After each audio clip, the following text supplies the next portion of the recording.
Yes. So, syempre, since ang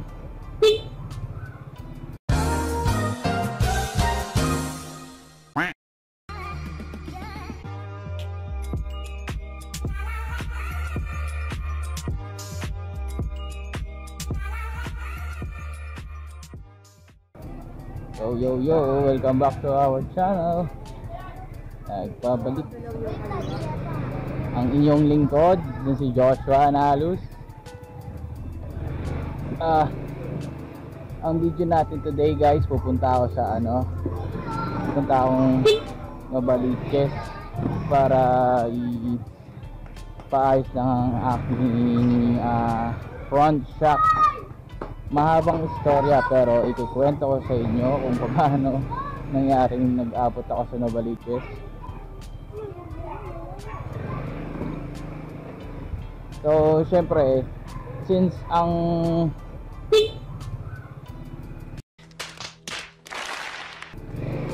mga bata na yan, nakita nyo, delikado mag-drive talaga kapag ganyan na maraming bata sa daan. Maraming bata sa daan, tapos ganyan na hindi tumitingin yan. Tulad yan, yung meron mga hawak na ganyang ganyan ba, pwede mo naman pagsabihan, pero syempre sasabihin lang naman sa'yo ng ng tao dyan na bata naman kasi yan, hayaan nyo na. So, siyempre, hindi dapat gano'n na kung mayroong mga ganyang bagay na matatalim. So, ayun, nandito tayo sa Apat Santos Avenue, malapit po sa Tondo.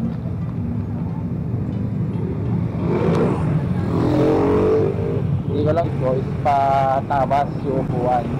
Since marami nag-recommend sa akin na ipatabas yung upuan, so, siyempre, punta ako sa marketplace ni Facebook para ipatabas para maghanap ako ng deal about sa tapas sa upuan. Pero since yun nga, nung tinitignan ko yung itsura sa sa internet pa lang, sa Google o kaya sa marketplace ni FB, hindi siya okay masagwa siya tignan kasi flat ngayon, nung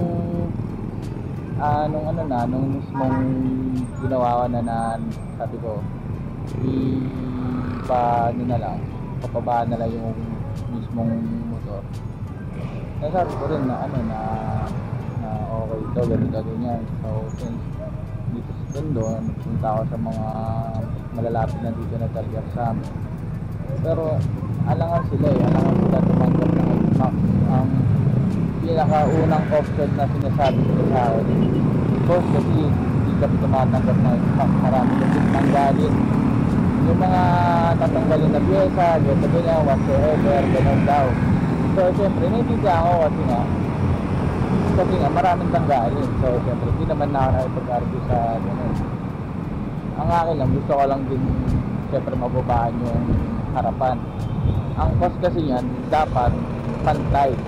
Kasi once sa e-center stand, makikita nyo kasi na hindi maganda yung posture o yung parang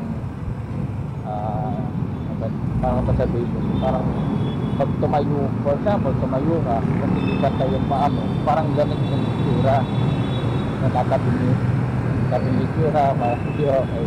Ganun. Tapos yung pangalawa naman na na kung gusto mong pababaan, pwedeng babaan yung unahan lang, yung unahan lang yung pwedeng babaan. Tapos kung gusto nyo pang bababaan parehas, bibili ka ng another shock sa likod, pinaka-low clearance na ng motor, yung kahit na rin siya ng gulong ng motor mo. So, sabi natin gulong ng kotse, mga ganon. Ayun, pero titignan nyo naman maganda kasi alam mo yung pang show sa mga show, basta showroom, mga ganon. Ayun, nakakatuwa lang kasi may picture ako dun eh, kung mapapakita ko lang sa inyo. Pero try kong hanapin yung picture na yun, yung sa end ni kuya. Tapos ayun, ipa-flash ko na lang sa screen. Then ayun, nung una inaabot kasi siya ng ano eh, from 9 AM 9 AM hanggang hanggang alauna. Pinapaklas lang niya yung X-Max na yan, itong X-Max na to, pinapaklas lang niya. Siyempre ako nung nakita ko, like, nga, daming baklase, daming ganyan. Hanggang sa nung natapos kami nun, mga 17 na din, eh di man lang siya kumain. Kaya nung time na naunang uwi ko, yun, may lumalagotok. Pero mababa na yung niya, mababa na yung motor ko, nababa na ng mga tuwing. Yung itong harapan na ito, itong harapan na ito. Diba, ganun, habang naglalakad, ganun yung yung tunog. Kasi kung sa ano lang naman yan, okay lang naman eh. Kung sa lagotok lang naman yan na apak ng nung mismong tagon, nung mismong hills, okay lang kasi masarap pa yung ganyan eh. Pero kung lagotok yan sa gamit mo o sa motor mo, siyempre hindi ka matutuwa, siyempre mahano ka eh, magbuboring ka kasi lalo na daily use mo to, diba? Daily ride ka sa ganito, tapos ganun, siyempre nakakaumay, pag uwi ko ganun. Kasi sabi naman niya kasama pa naman doon sa warranty, may warranty kami dyan, 1 month yung warranty. So sabihin na natin pwede mong gamitin yung araw-araw hanggang sa matapos yung 1 month na warranty mo, like sa tutok na yun. Pero since siyempre hanggang daming narinig akong lagotok sa ganyan, hindi ko sa titigilan. Pero since ngayon kasi nakailang balik na ako, I think pang 5 balik o 6 na balik ko na ngayon, pang-6 ko na siguro itong balik na yon. Siyempre ako, nababadar din ako yung utak ko na pabalik-balik, lalo na mabalikas yun, diba?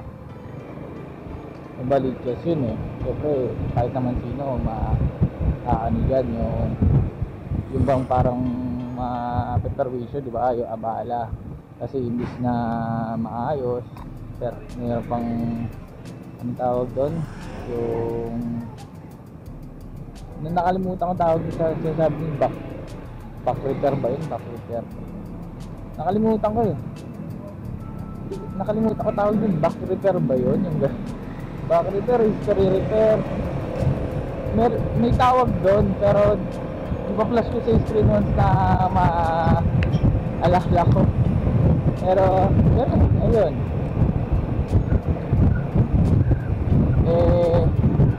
ngayon babalik ako, pero kung sakaling tumunog pa rin, kung ganun pa rin, baka di na ako bumalik kasi pang-anin na balik ko na to dapat, diba?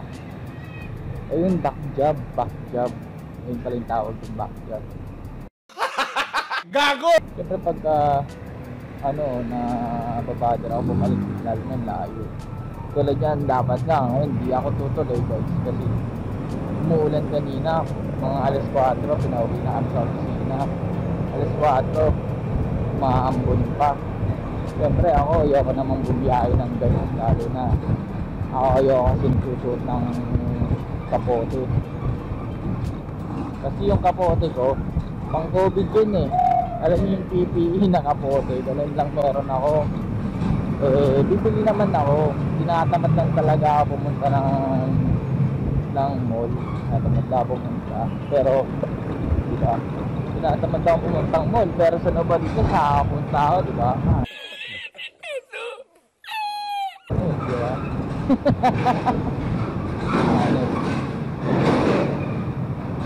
Yun, hindi ko alam kung nasa na tayo, pero sa tingin ko ito yung ending ng expressway, skyway. Ayun na, narinig niyo yun, lumalago to, medyo maingay kasi yung truck kaya mahina maging ayaw ano din, sa akin na once na umandar pa yun, baka sumakapog yung gulong o ganun kasi yung pag-iisip ko guys eh. Pero sabi naman nila, kaya pa yan, itakbo mo na lang sa vulcanizing. Hanggang sa ayun na, yung huling takbo ko sa vulcanizing, sinabi niya sa akin nung mismong sasakyan na, boss, silat mo na yan kasi wala ka na silat eh. Gawin na lang natin, isilat na natin yan para doon, para makapag ka, para di hassle sa biyahe yung yung sarili mo kasi syempre once na magkaroon yan ng tao, mahahasin ko eh, hanap na agad doon na yung tapos yun yung mga naging unang problema sa NMAX ko. Wala naman akong problema din sa sa lubak sa NMAX ko kasi every time na malulubak ako doon sa sinasabi kong humps, may specific kasing humps din na nadadaanan ko. Pagka dinadaanan ko yun ng X-Max ko ngayon, ganun, lumalag ko. Yun kasi sa NMAX ko, pag dinadaanan ko yun, hindi naman. Kasi nakagamit na rin ako ng Honda Click na pinsan ko. Ganun din, tinatry kong bilisan sa hump na yun. Hindi naman siya tumutunog eh. Sabi ko, pwede yata yung pagkakagawa. Since hindi ko naman din pwede sabihin sa kanya na ayunin yung trabaho. Sabi ko lang, balik ako. Ako naman din magsimalaan ng away sa ganun. Pero since doon sa una, dalawa, pangatlong balik ko, nag-i-improve naman yung shock ko sa front. Kasi every time na malulubang ako doon sa Commonwealth nung ilang beses ko nang maibalik, nag-i-improve naman. Itong second to the last na punta ko, ayun, matigas na siya. Problema nga lang, dun nga sa specific na humps din sa amin, ayun nga siya, yung pagka nalulubak dun sa mismong humps na, ewan ko dun, parang undecated yung humps na yun, hindi ko alam bago. So, nung nagpalit kami ng tatay ko ng motor, kahit saan ako dumaang lubak o humps, hindi naman siya hindi siya tumusunod ng ganon. Kaya sabi ko, mga kulang lang sa langin. Kasi kung ball race yun, kasi bago ko dalhin sa kanya yung motor na to, hindi naman siya tumutunog ng ganon eh. Kasi tinignan ko yung ball race eh. Ang alam ko, ang pagkakakita ko dun, may mga bolita siya sa gitna ng pilo. Yung abalitin ko na. Ayun, kasi nung pinunta ko siya dun sa sa kanya, dun sa kay Kuyang gumagawa, hindi naman siya tumutunog. Actually, tunog nga siya ng alam mo yung tunog ng mga fan kapag nalulubay. Hindi siya tunog na buto. Ganun yung tunog lang niya. Simula sa bunog ginagawa ko, ayun, ganun na yung tunog niya. Tulad yan. Kaya, hindi lang narinig yun na masyado kasing maingay. Ayun, talagang after na since na sa sarili ko na parang ang baba niya na, mababa na nga, tapos lumagutan pa. Huwag kasi sa lagot, kaya pinabalik ko siya sa stock. Sabi, ang ginawa niya kasi dun, meron kasing spring dun sa mismong port o sa unang front shock ko. Pinutol niya ng 2 inch yung mismong spring gamit yung grinder, patawag ko. Ayun, tapos sabi ko sa kanya, bili na lang ako ng panibagong spring ng pang X-Max yung stock. Sabi niya, hindi boss, kaya kong ibalik yan kasi ako yung nagtanggal ako yung nagbalik, kaya alam ko po kung paano yan ibabalik sa stock yung malinis sa akin. So sabi ko, balik ko na lang yung stock. Ayun, binalik niya. Hindi na siya nagpabayad, pero binayaran ko siya at kahit na paano, nabala rin ako sa kanya. Wala naman siyang kikitain sa akin. Ganun yung kumbaga sa pagpapakilala ko, sa sarili ko. Ganun din dito. Pagulo. Traffic. Dito, traffic dito. Traffic.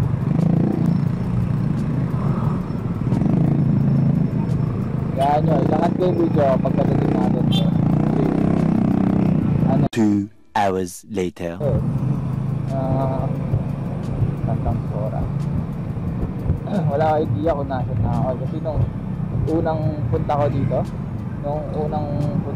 naggamit ako ng Waze. Yun, kahit na naka-Waze ako, naligaw pa din ako.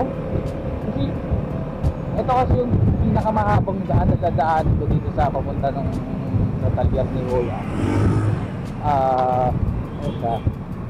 Ilang kilometer din siya. Tapos ang nangyayari pa kasi yan, biglang yung Waze kasi biglang sabi na kakaliwa ka sa ganito, yun yung nakakainis, bigla kang hindi makakakaliwa. May ganun kasi akong sakit na yung bang naghahanap ako ng daan, di ba? Tapos napil ko na ay dito yung daan, pero hindi ako kumaliwa o kanan doon kasi nahiya ako. Ganun yung feeling, nahiya ako bigla. Kaya nga ganun na nahiya ako nahiya yung para sa akin lang. Nakakaramdam driver na nakakaramdam kayo.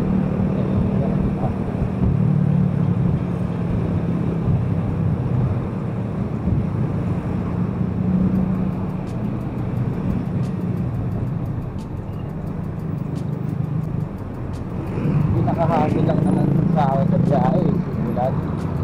Kasi once kasi na umulan, siyempre sa mga rider di naman kami waterproof.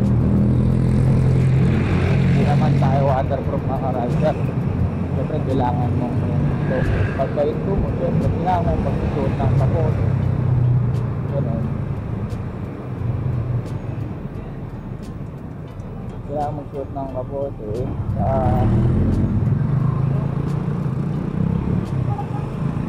kasi meron naman mabilis na way dito actually guys, sa may Commonwealth. Ayun, kaso siyempre meron kasi ako na timingan sa Commonwealth na dahil bawal daw magsuot na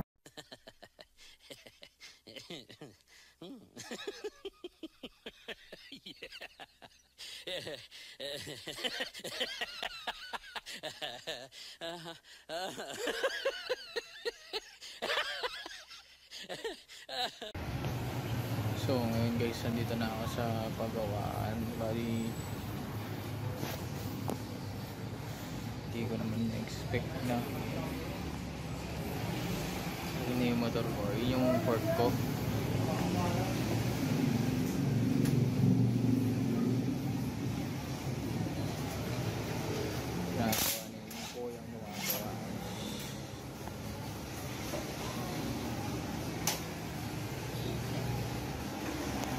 So kanina pa ako nandito,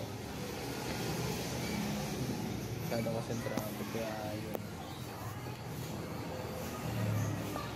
hindi na ako masyado pero dito lang yun, banda sa Novaliches. Ayan pero magagawa naman na. Ang problema ko nga lang yun paano ako uwi kasi umaambon na.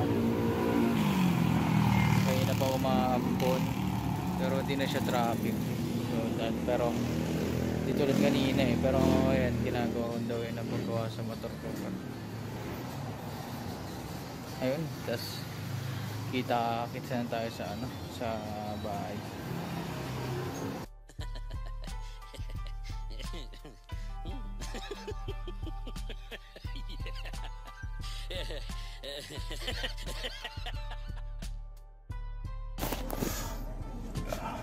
So ayun na nga guys, kakauwi ko lang dahil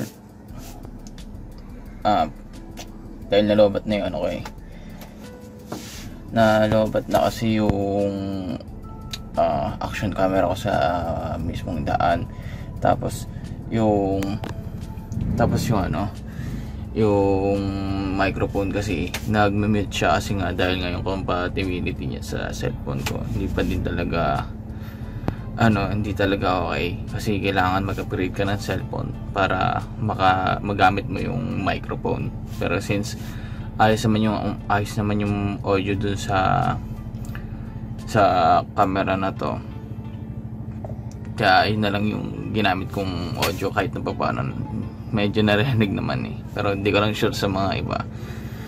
Tapos malayo inaabot ako ng siyam dyan sa Novaliches kasi yun lang kasi yung alam kong way. Tapos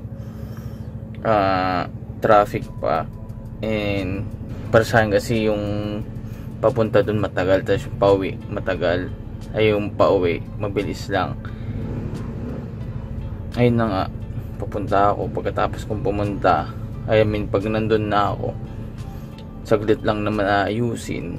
Wala kasi masyadong lubak doon sa daanan nila, kaya hindi matesting. Kaya yun na, sabi ko last na punta ko na yun, kaya hindi na ako babalik. Ayun lang kasi nakalimang balik na ako, 6 na balik, pero ganun pa din. Sabi nila na sobra na doon yung langis ng ng front shock. Doon sa Hamsa sinasabi ko, hindi pa rin siya okay. Pero ayun, nung kanina hindi na ako hindi ko na talaga na yung utak ko. Sabi ko nakakapagod kasi kung pabalik-balik ako. Kaya ayun.